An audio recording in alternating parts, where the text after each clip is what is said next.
ಮರಾಠಿ ಮಾತನಾಡಿಲ್ಲ ಅಂತ ಹೇಳಿ ಕಂಡಕ್ಟರ್ ಮೇಲೆ ಹಲ್ಲೆ ಮಾಡಿರುವ ಪ್ರಕರಣಕ್ಕೆ ಸಂಬಂಧಪಟ್ಟಂತೆ ಮಹಾರಾಷ್ಟ್ರದಲ್ಲಿ ಶಿವಸೇನೆಯಿಂದ ಕರ್ನಾಟಕದ ಬಸ್ಗಳ ಟಾರ್ಗೆಟ್ ಆಗ್ತಾ ಇದ್ದಾವೆ. ಮಹಾರಾಷ್ಟ್ರದ ಕೊಲ್ಲಾಪುರಕ್ಕೆ ಹೋಗಲಿಕ್ಕೆ ಚಾಲಕರು ಹಿಂದೇಟಾಗ್ತಾ ಇದ್ದಾರೆ. ಕೊಲ್ಲಾಪುರದ ಸಿಟಿಗೆ ಹೋಗಲಿಲ್ಲ ಅಂತ ಹೇಳಿದ್ರೆ ಬಹಳ ಕಷ್ಟ ಆಗುತ್ತೆ. ಬಹಳ ಸಿಟಿಗೆ ಹೋಗದೆ ಬೈಪಾಸ್ನಿಂದ ಕರ್ನಾಟಕ ಬಸ್ ಸಂಚಾರ ಆಗ್ತಾ ಇದೆ. ಅಂದರೆ ಕೊಲ್ಲಾಪುರ ನಗರಕ್ಕೆ ಎಂಟ್ರಿ ಆಗ್ತಾ ಇಲ್ಲ. ಕೊಲ್ಲಾಪುರ ಸಿಟಿ ಬಸ್ ನಿಲ್ದಾಣದಲ್ಲಿ ಪ್ರಯಾಣಿಕರು ಪರದಾಟ ಮಾಡ್ತಾ ಇದ್ದಾರೆ. ಮುಂಬೈ, ಪುಣೆ, ನಾಸಿಕ್, ಸತಾರದಿಂದ ಬರುವಂಥ ಪ್ರಯಾಣಿಕರು ಅವರ ಪರಿಸ್ಥಿತಿ ನೋಡಿ ಬಸ್ಗಳ ಕಾರ್ಯಾಚರಣೆ ಮಾಡಲಿಕ್ಕೆ ನಿರ್ಧಾರವನ್ನು ಮಾಡಲಾಗಿದೆ ಅಂತ. ನೋಡಿ ಏನಾಗುತ್ತೆ, ಪ್ರತಿ ಬಾರಿಯೂ ಕೂಡ ಇದೊಂದು ರೋಗ. ಇದು ಶಿವಸೇನೆ ಪುಂಡಾಟಿಕೆಯ ಎಷ್ಟರ ಮಟ್ಟಿಗಿರುತ್ತೆ ಅಂತ ಹೇಳಿದ್ರೆ, ಕನ್ನಡಿಗರನ್ನು ಸಿಕ್ಕ ಜಾಗದಲ್ಲಿ ಹೊಡೆಯೋದು, ದೌರ್ಜನ್ಯ ಮಾಡೋದು, ಕರ್ನಾಟಕದ ಬಸ್ಗಳ ಮೇಲೆ ಕಲ್ಲು ತೂರಾಟ ಮಾಡೋದು, ಬೆಂಕಿ ಹಚ್ಚೋದು, ಗಾಜುಗಳನ್ನು ಪುಡಿ ಮಾಡೋದು, ಇದೊಂದು ಹೆದರಿಸುವ ತಂತ್ರ. ಇದು ಪ್ರತಿ ಬಾರಿಯೂ ಕೂಡ ಹೆದರಿಸಲಿಕ್ಕೆ ಶಿವಸೇನೆ ಮಾಡುವಂಥ ಪುಂಡಾಟಿಕೆಯ ಭಾಗ. ಇದು ಪ್ರತಿ ಬಾರಿಯೂ ಕೂಡ ಇದೇ ಆಗುತ್ತೆ. ಬಟ್ ನಮ್ಮ ನೆಲದಲ್ಲಿ ನೋಡಿ, ಓಲೈಕ್ಯ ರಾಜಕಾರಣ ಇದೆಯಲ್ಲ ಬೆಳಗಾವಿ ಭಾಗದಲ್ಲಿ, ಓಲೈಕ್ಯ ರಾಜಕಾರಣ ಎಲ್ಲಿಯವರೆಗಿರುತ್ತೋ ಅಲ್ಲಿವರೆಗೂ ಇಂಥ ಪುಂಡಾಟಿಕೆಗಳು ಮುಂದುವರಿಯುತ್ತೆ. ಮರಾಠಿಗರನ್ನು ಸಂತುಷ್ಟಗೊಳಿಸುವಂಥ, ನಾನು ಮರಾಠಿ ಅಂತ ಹೇಳಿ ಒಂದು ಸಮುದಾಯವನ್ನು ಕೋಟ್ ಮಾಡ್ತಾ ಇಲ್ಲ, ಇಂಥ ಮರಾಠಿಗಳನ್ನು ಮಾತ್ರ ಕೋಟ್ ಮಾಡಲಿಕ್ಕೆ ಸಾಧ್ಯ ಆಗುತ್ತೆ. ನೋಡಿ, ಕರ್ನಾಟಕದಿಂದ ಕೊಲ್ಲಾಪುರಕ್ಕೆ ಹೋಗೋಕ್ಕಾಗ್ತಾ ಇಲ್ಲ. ಕೊಲ್ಲಾಪುರದಿಂದ ಕರ್ನಾಟಕಕ್ಕೆ ಬರುವಂಥ ಜನ ಏನು ಮಾಡಬೇಕಾಗಾದ್ರೆ, ಬಸ್ ಬೈಪಾಸಲ್ಲೇ ವಾಪಸ್ ಬರುತ್ತೆ.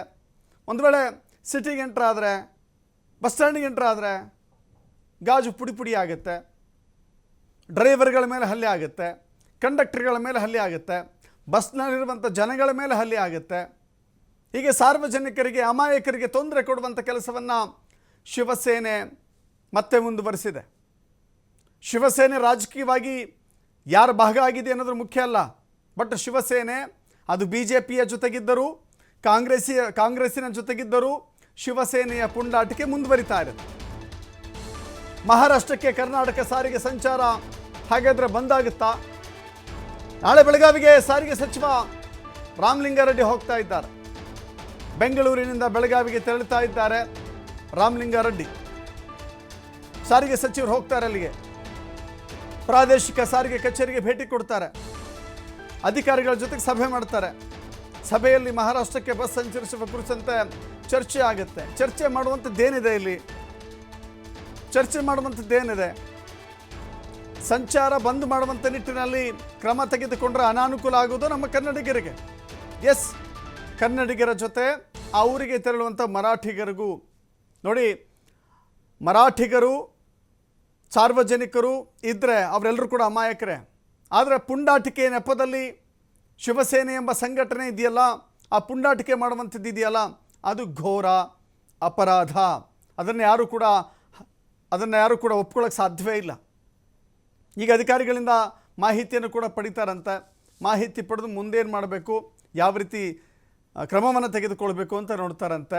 ಸಚಿವರು ಹೋದ ತಕ್ಷಣ ಆ ಶಿವಸೇನೆಯ ಪುಂಡಾಟಿಕೆ ಬಿಟ್ಟು, ಅಯ್ಯೋ ಬನ್ನಿ ರಾಮಲಿಂಗಾರೆಡ್ಡಿ ಸಾಹೇಬರು ಬಂದುಬಿಟ್ಟಿದ್ದಾರೆ, ನಾವೆಲ್ಲರೂ ಕಲ್ಲಿಗೆ ಬಸ್ ಹೊಡಿಯಲ್ಲ, ಅಥವಾ ಬಸ್ಸಿಗೆ ಕಲ್ಲು ಹೊಡಿಯಲ್ಲ, ಅಥವಾ ಪುಂಡಾಟಿಕೆ ಮಾಡಲ್ಲ, ಮಸಿ ಬಳಿಯಲ್ಲ, ಸಾರ್ವಜನಿಕ ತೊಂದರೆ ಕೊಡಲ್ಲ ಅಂತ ಬಿಟ್ಟುಬಿಡ್ತಾರ, ಗೊತ್ತಿಲ್ಲ. ನೋಡೋಣ, ನಮ್ಮ ಪ್ರತಿನಿಧಿ ಶ್ರೀಧರ್ ಇದ್ದಾರೆ ಸಂಪರ್ಕದಲ್ಲಿ. ಶ್ರೀಧರ್, ಗಮನಿಸ್ತಾ ಇದ್ದೀವಿ ಯಾವಾಗಲೂ ಕೂಡ ಅಷ್ಟೇ, ಏನೋ ಇಲ್ಲಿ ಸಣ್ಣ ಪುಟ್ಟ ಸಮಸ್ಯೆ ಆದರೆ ಅಲ್ಲಿ ಬೆಂಕಿ ಹಚ್ಚೋದು, ಗಾಜು ಪುಡಿ ಮಾಡೋದು, ಮತ್ತೊಂದು ರೀತಿಯಲ್ಲಿ ದೌರ್ಜನ್ಯ ಮಾಡೋದು. ಈಗ ಹೆಂಗಿದೆ ಪರಿಸ್ಥಿತಿ? ರಾಮಲಿಂಗಾರೆಡ್ಡಿಯವರು ಬರೋದ್ರಿಂದ ಏನು ಸಮಸ್ಯೆ ಎಲ್ಲ ಕ್ಲಿಯರ್ ಆಗುತ್ತಾ? ಜೊತೆಗೆ ಅಲ್ಲಿ ಪ್ರಯಾಣಿಕರು ಪಡ್ತಾ ಇರುವಂಥ ಪಡಿಪಾಟ್ಲು ಯಾವ ರೀತಿ ಇದೆ ಶ್ರೀಧರ್? ದಸರತ್ತಿಗ ಗಡಿ ಜಿಲ್ಲೆ ಬೆಳಗಾವಿಯಲ್ಲಿ ಒಂದಿಷ್ಟು ಉದ್ವಿಗ್ನದ ವಾತಾವರಣ ನಿರ್ಮಾಣ ಆಗ್ತಾ ಇದೆ. ಪ್ರಮುಖವಾಗಿ ಏನು ಕಂಡಕ್ಟರ್ ಮೇಲೆ ಹಲ್ಲೆ ಆದಂತ ಪ್ರಕರಣ ಇದೆ. ಹಲ್ಲೆ ಪ್ರಕರಣ ಈಗ ಏನು ಕರ್ನಾಟಕ ಮತ್ತು ಮಹಾರಾಷ್ಟ್ರದ ಮಧ್ಯೆ ಭಾಷಾ ಬಾಂಧವ್ಯಕ್ಕೆ ಈಗ ಕೊಳ್ಳಿ ಇಡುವಂತ ಕೆಲಸ ಆಗ್ತಿರ್ತಕ್ಕಂಥದ್ದು. ಪ್ರಮುಖವಾಗಿ ಹೇಳ್ಬೇಕು, ಕನ್ನಡ ಮಾತಾಡುವ ಅಂದಿದ್ದಕ್ಕೆ ಒಂದೇ ಒಂದು ಕಾರಣಕ್ಕೆ ಏನು MES ಅಂದ್ರೆ ಮರಾಠ ಯುವಕರು ಈ ಒಂದು ಕಂಡಕ್ಟರ್ ಮೇಲೆ ಹಲ್ಲೆ ಮಾಡ್ತಾರೆ. ತದನಂತರ ಠಾಣೆಗೆ ಹೋದಂತ ಒಂದು ಕಂಡಕ್ಟರ್ನ ದೂರನ್ನ ಸ್ವೀಕರಿಸುವ ಬದಲಾಗಿ ಪೊಲೀಸರು ಏನು ರಾಜಿ ಮಾಡ್ಕೊಳ್ಳುವಂತ ಮಾತನ್ನ ಹೇಳ್ತಾರೆ. ಆ ನಂತರ ತಡರಾತ್ರಿ ಇದೇ ಕಂಡಕ್ಟರ್ ವಿರುದ್ಧ ಪೊಲೀಸರು ಪೋಸ್ಕೋ ಕೇಸನ್ನ ದಾಖಲಿಸಿಕೊಳ್ಳುವಂಥದ್ದು. ಅಂದ್ರೆ ಆ ಒಂದು ಬಸ್ ನಲ್ಲಿ ಯುವತಿಯನ್ನ ಕೆಟ್ಟ ದೃಷ್ಟಿಯಿಂದ ನೋಡಿದ ಅನ್ನುವಂತ ಒಂದು ದೂರನ್ನ ಒಂದು ಯುವತಿ ಕೊಟ್ಟಿರ್ತಕ್ಕಂಥದ್ದು. ಆ ದೂರನ್ನ ಆಧರಿಸಿ ಒಂದು ಪೋಸ್ಕೋ ಕೇಸನ್ನ ದಾಖಲು ಮಾಡ್ತಾರೆ. ಇದಾದ ಬಳಿಕ ಈ ಎಲ್ಲಾ ಘಟನೆಗಳನ್ನ ಖಂಡಿಸಿ ಕರ್ನಾಟಕ ರಕ್ಷಣಾ ವೇದಿಕೆ ನಾರಾಯಣಗೌಡ ಬಣ ಆಗಿರ್ಬೋದು, ಕರ್ನಾಟಕ ರಕ್ಷಣಾ ವೇದಿಕೆ ಶಿವರಾಮೇಗೌಡ ಬಣ ಆಗಿರ್ಬೋದು, ಅವರೆಲ್ಲೂ ಕೂಡ ನಿರಂತರವಾಗಿ ನಿನ್ನೆ ಹೋರಾಟ ಮಾಡಿದ್ರು. ಅದರ ಭಾಗವಾಗಿ ಈಗ 5 ಜನ ಆರೋಪಿಗಳು ಅರೆಸ್ಟ್ ಆಗಿದ್ದಾರೆ ದಶರಥ್. ಇದು ಒಂದು ಭಾಗ ಆದ್ರೆ, ಎರಡನೇದಾಗಿ ಏನು ಪ್ರಮುಖವಾಗಿ ಈ ಒಂದು ಭಾಷಾ ವಿಚಾರವಾಗಿ ಈಗ ಕಿಚ್ಚು ಹೊತ್ತಿಸುವಂತ ಕೆಲಸವನ್ನ ಏನು ಬೆಳಗಾವಿಯಲ್ಲಿ MES ಪುಂಡ್ರು ಮಾಡ್ತಾ ಇದ್ದಾರೆ. ಮಹಾರಾಷ್ಟ್ರದಲ್ಲಿ ಉದ್ಧವ್ ಠಾಕ್ರೆ ಬಣದ ಶಿವಸೇನೆ ಬಣ ಮಾಡ್ತಿರ್ತಕ್ಕಂಥದ್ದು.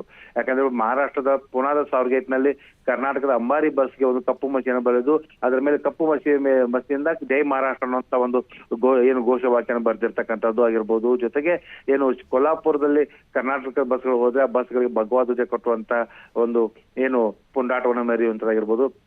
ಇವೆಲ್ಲಾ ಬೆಳವಣಿಗೆಯಿಂದ ಏನು ಪ್ರಮುಖವಾಗಿ ಈಗ ಎರಡೂ ರಾಜ್ಯಗಳ ಮಧ್ಯೆ ಬಸ್ ಸಂಚಾರದಲ್ಲಿ ಒಂದಿಷ್ಟು ಅಡೆತಡೆ ಉಂಟಾಗಿರ್ತಕ್ಕಂಥದ್ದು. ಏನು ಪುನಾ ಮತ್ತು ಕೊಲ್ಲಾಪುರದಲ್ಲಿ ಆದಂತ ಘಟನೆಯ ಬಳಿಕ ಏನು ಕರ್ನಾಟಕದಲ್ಲಿರ್ತಕ್ಕಂಥ ಕನ್ನಡಿಗರು ಮತ್ತು ಕನ್ನಡಪರ ಸಂಘಟನೆಗಳು ಕೆರಳಿರ್ತಕ್ಕಂಥ ಹಿನ್ನೆಲೆಯಲ್ಲಿ ಮಹಾರಾಷ್ಟ್ರದ ಬಸ್ಗಳನ್ನು ಕರ್ನಾಟಕಕ್ಕೆ ಸಂಪೂರ್ಣವಾಗಿ ಸ್ಥಗಿತಗೊಳಿಸಲಾಗಿದೆ. ದಶರಥ ಕರ್ನಾಟಕದ ಗಡಿ ಭಾಗಗಳಿಗೆ ಮಾತ್ರ ಒಂದು ಮಹಾರಾಷ್ಟ್ರದ ಬಸ್ ಕಾರ್ಯಾಚರಣೆ ನಡೆಸುತ್ತೆ, ಅಲ್ಲಿಂದ ವಾಪಸ್ ಹೋಗುವಂತದ್ದು.